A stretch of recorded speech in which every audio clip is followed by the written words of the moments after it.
Hi friends, நம்ம விஜய் மல்லி ஸ்டோரியில் அதிரடி திருப்பமாக ஒரு விஷயம் தான் நடக்க போகுது அப்படின்னு தான் எதிர்பார்க்கலாம் அப்படின்னு சொல்லலாம். மெயினாக வந்துட்டு பார்த்திங்கன்னா விஜயே ஓகே சொல்லிட்டாரு அப்படின்னே சொல்லலாம். ஏன்னா வந்துட்டு மல்லி சந்தோஷமாக இருந்தால் போதும், அந்த சந்தோஷத்துக்கு நான் எந்த இடைஞ்சலும் கொடுக்க மாட்டேன் அப்படின்னு சொல்லிட்டு தான் சொல்கிறாங்க. அன்னபூர்ணி அம்மாவும் வந்து பார்த்திங்கன்னா நீங்களே சொல்லிட்டீங்களா, பார்த்துக்கலாம் விடுங்க மாப்பிள்ள அப்படிங்கிற மாதிரி சொல்கிறாங்க. கண்டிப்பாக ஒரு நல்ல விஷயந்தான் வந்து பண்ண போகிறாங்க. மெயினாக இப்படியே விட்டுட்டு இருந்தால் வந்துட்டு ஒன்றுமே பண்ண முடியாது அப்படிங்கிறது எல்லாமே தெரிஞ்சு போச்சு.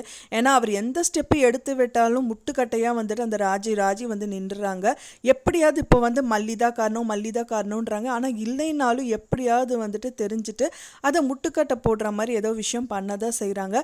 ஸோ அதுக்காகவே வந்து பார்த்திங்கன்னா அவங்க தரமான சம்பவமாக ஒரு சம்பவம் வந்து ஏற்பாடு பண்ணுவாங்கன்னு எதிர்பார்க்குது. ஏன்னா வந்து பார்த்திங்கன்னா இப்போ வந்து சொத்தை வாங்கிட்டு அட்லீஸ்ட் இவங்க வாழ்கிறதுக்காக விட்டால் இவங்க நல்லபடியாக வாழ்ந்துட்டு போயிடுவாங்க.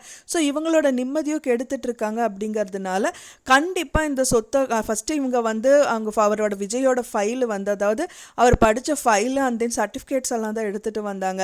ஆனால் வந்து அவங்களோட சொத்து பத்திரத்தையே தூக்கிட்டு வந்தாங்கன்னா அவங்களால என்ன பண்ண முடியும்? ஸோ அந்த மாதிரி ஏதாவது விஷயங்கள் பண்ணுறதா இருக்கலாம்.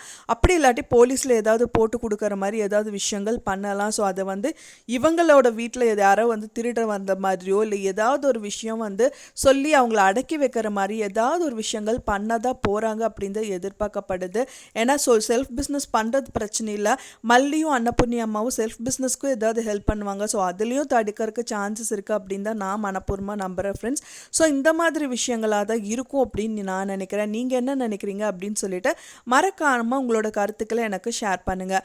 நான் சொன்ன இந்த தகவல் உங்களுக்கு பிடிச்சிருக்கும்னு நினைக்கிறேன் ஃப்ரெண்ட்ஸ். பிடிச்சிருந்தால் மறக்காமல் லைக் பண்ணுங்கள், ஷேர் பண்ணுங்கள், கமெண்ட் பண்ணுங்கள், சப்ஸ்கிரைப் பண்ணுங்கள்.